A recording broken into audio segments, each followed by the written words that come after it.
تست شماره 11 3 نقطه از سهمی رو به ما داده، گفته این سهمی از کدام یک از نقاط زیر میگذرد. خب باید این 3 تا نقطه رو در سهمی قرار بدیم، A, B و C رو به دست بیاریم.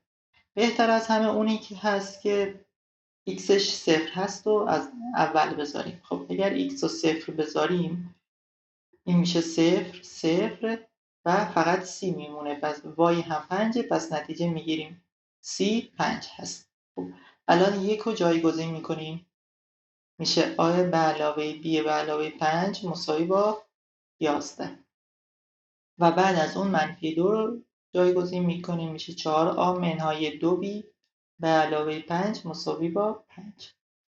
خب دو معادل دو مجهول، اینا رو حل میکنیم. بالایی رو در یه 2 ضرب میکنیم، 2 منفی 2b با 2b خط میخوره، 4a و 2a میشه 6a.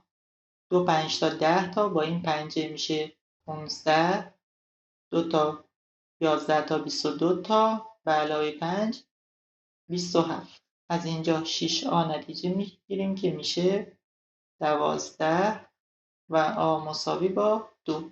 خب a که 2 باشه توی معادله اول قرار بدیم، 2 به علاوه b به علاوه 5 مساوی با 11. خب پس نتیجه میگیریم 5 b مساوی با 4 هست که مجموع بشه 11. خب a b c رو به دست آوردیم، y میشه 2 تا x2 به علاوه 4x به علاوه 5.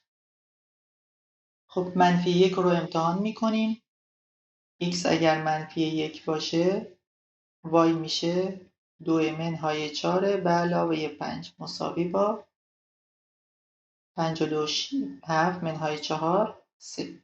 پس نقطه ما منفی 1 هست و 3. منفی 1 و 3 توی گزینه ها هست، پس گزینه شماره 1 درسته. منفی 1 و 4 غلطه، اگر 2 هم قرار بدیم 9 و 15 نمیشه. خب اگر هم بخوایم بذاریم 2 بذاریم y میشه 2 به توان 2 4 4 2 تا 8 تا به علاوه 4 2 تا 8 تا به علاوه 5 مساوی با 16 به علاوه 5 21. در نتیجه میشه نقطه 2 و 21 که توی گزینه ها نداره.